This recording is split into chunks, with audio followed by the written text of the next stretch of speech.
O Paul Johnson diz, olha, outras pessoas contribuíram para isso. Algumas involuntariamente. Aí ele cita o Einstein.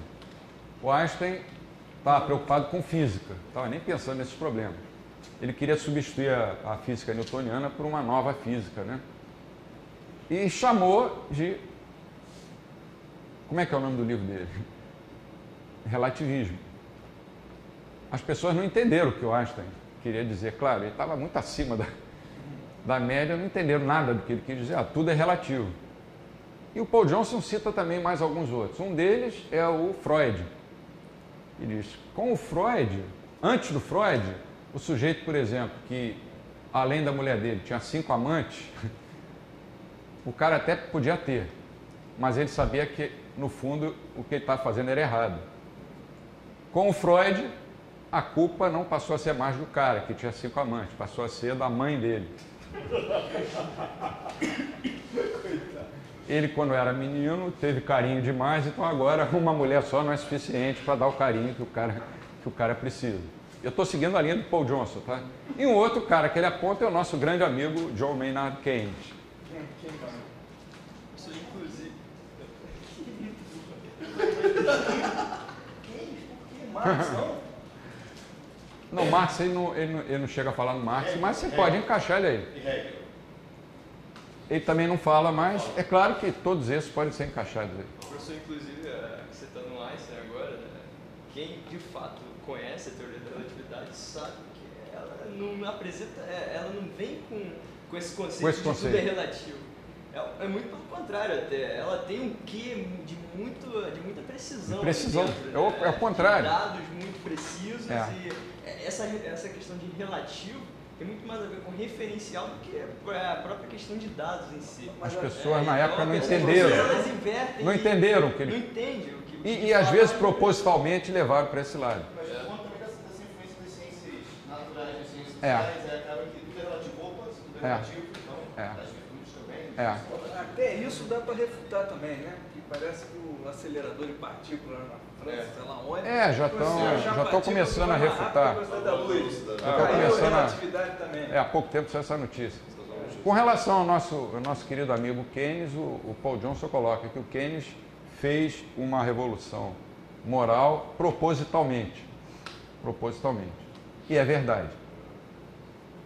Ele tinha um grupo, né, chamado, como é que chama? Bloomberry, os apóstolos.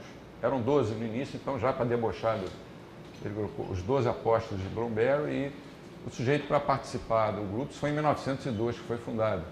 Tinha que ser famoso, conhecido, então tinha artistas, pintores, matemáticos, o Keynes, e tinha que ser homossexual. Isso em 1902 era um escândalo, hoje já não. Até aí tudo bem, cada um faz o que quer. Agora, um dos objetivos desse grupo era impor as ideias deles ao resto do mundo. As ideias morais. Aí o Paul Johnson bate firme no Keynes. E como é que ele fez isso na economia? De uma maneira genial. Ele era um cara genial.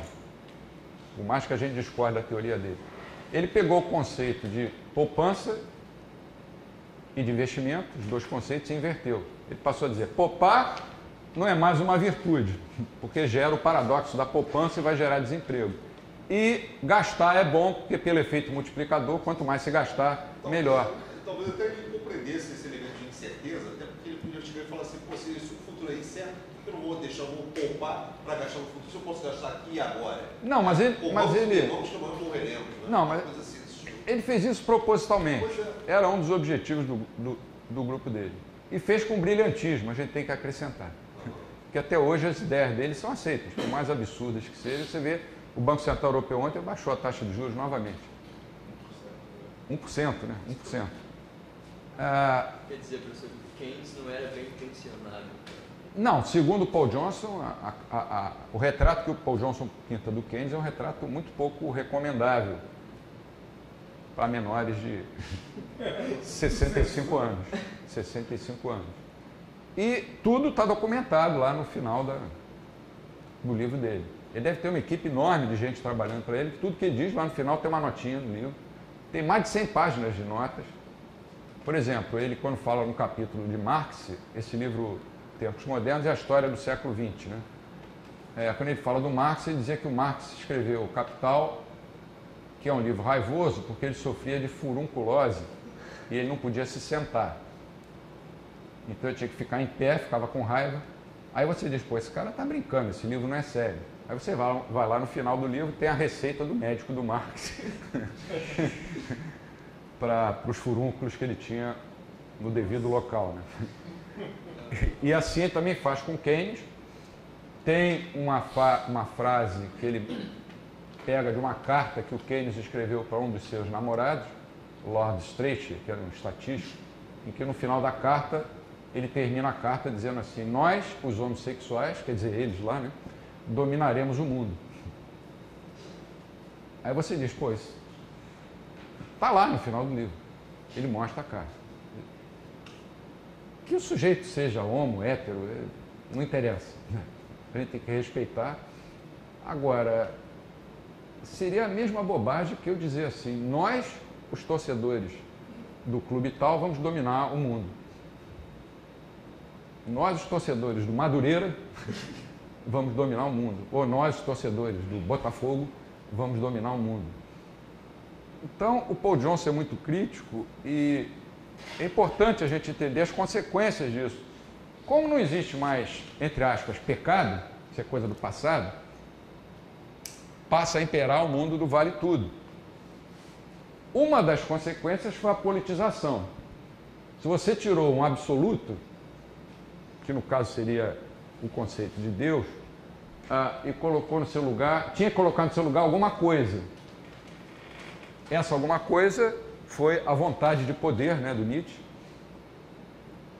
E a vontade de poder significou uma crença em soluções políticas que gerou uma estatização crescente no mundo inteiro. Isso bem antes do Keynes, com todas as consequências da estatização. Ineficiência, concentração da renda, aumento da carga tributária, inflação, empobrecimento geral, corrupção, desemprego, flutuações cíclicas, endividamento interno e externo e burocratização, fora outras que eu não coloquei aí. Essa foi uma das consequências da politização. Quando você escuta assim, dentro da tua empresa ou em algum lugar, alguém fala assim: oh, não discute isso não, é uma decisão política. O que vem logo na tua cabeça? Já sabe, essa não é a melhor decisão, mas como for uma decisão política, a gente tem que obedecer. Problemas econômicos têm que ser resolvidos pela economia, problemas morais, éticos, culturais pelo sistema moral, ético, cultural e problemas políticos pelo sistema político. Quando você coloca a política para resolver tudo, acaba até corrompendo o sistema moral e aí desaba tudo. E o relativismo moral, com a pretensa morte de Deus, que o Nietzsche decretou. Aí eu estou me referindo a Deus, mas não estou de maneira alguma falando mal de quem, ou criticando quem não acredita em Deus. Eu estou dizendo que antes do Nietzsche, as pessoas, mesmo as que não acreditavam, se comportavam aceitando aquelas regras do que era certo e do que era errado. Era perfeitamente demarcado. O certo e o errado passaram a ser relativos. O que é certo, o que é errado? Não sei, depende das circunstâncias. Aí você justifica tudo. Até aquela moça de São Paulo que matou os pais e depois foi com o namorado para um motel. Você justifica tudo, qualquer crime bárbaro. Você pode justificar qualquer coisa. O casal que atirou a filhinha da janela lá em São Paulo. Tudo é relativo. Cresceu o culto ao poder, a vontade de poder e conceitos como honra. Quando o avô da gente falava palavra de honra, eu te dou minha palavra de honra, não precisava escrever nada. Bastava a palavra. Eu fui educado assim. Eu dou a palavra. Eu disse que vou reprovar a turma inteira, eu vou lá e reprovo. Mas eu não falei isso para vocês. Hoje as pessoas dizem assim: pode deixar que a sua geladeira que o senhor comprou, terça-feira ela está na tua casa. Eles só não dizem que terça-feira ela vai chegar. Fidelidade, aqui eu não estou falando só fidelidade no sentido Conjugal. Estou falando fidelidade a princípios. Principalmente a isso, princípios e valores.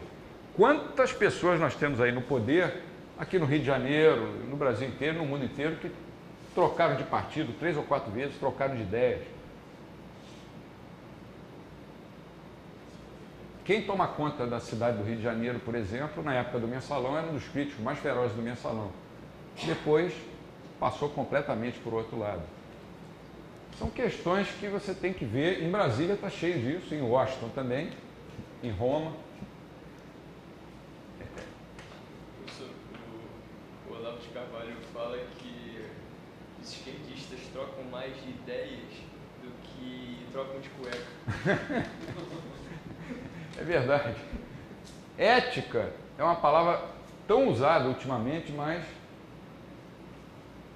se você for olhar bem e fazer uma varredura ética, o que vai sobrar? A criminalidade aumentou, claro, se não tem certo e errado. Se o João é pobre e o Pedro é rico, o João pode tirar do Pedro, porque eticamente ele não está errado. Ou então o Estado pode tirar do rico e dar para o pobre. Fé em quê? Fé no dinheiro? No Estado. Banalização do sexo. Isso aí é só ligar a televisão a qualquer hora do dia. Amor ao próximo, quer dizer, amor ao próximo banco, né, onde você tem conta. Está mais perto. Respeito, uma coisa que acabou. Acabou. Desvalorização dos valores morais básicos. Família hoje pode ser definido, eu acho, como qualquer grupo com 2 ou mais pessoas. Pode ser 5 homens, 50 mulheres, 10 cachorros. Quando família, na concepção anterior, era o quê? O marido, a mulher, os filhos, a sogra. Hoje família é qualquer grupo com 2 ou mais pessoas. E ai de quem falar mal disso. Está sendo votada lá, parece que adiaram ontem a ser votada a lei da homofobia. Que é um perigo para as nossas liberdades individuais.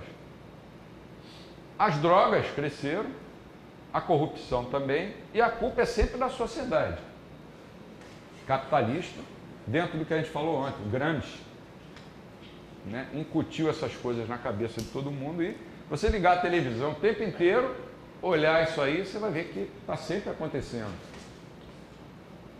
Então eu faço um resumo do que seria uma sociedade livre.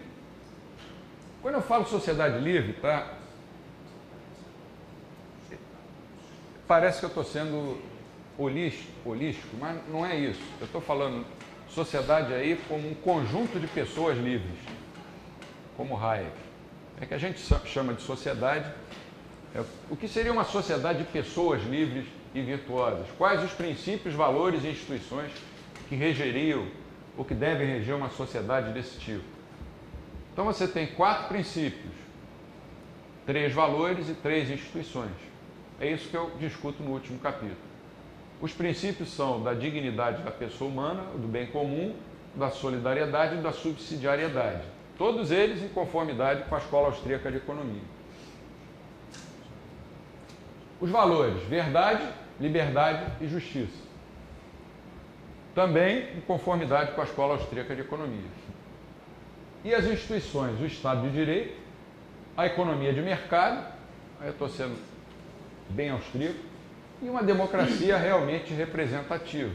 Aí, entre os austríacos, tem gente que até diga que a democracia não resolva os problemas. Eu também acho que ela não resolve, mas acho que ainda não se descobriu nada que se pudesse colocar no seu lugar. Tem um livro do Hans Hermann Hoppe, Democracy, the God That Failed. Democracia, o Deus que falhou, né? Que é um livro interessante de ser lido. Que você vê um monte de coisas erradas que tem no sistema democrático.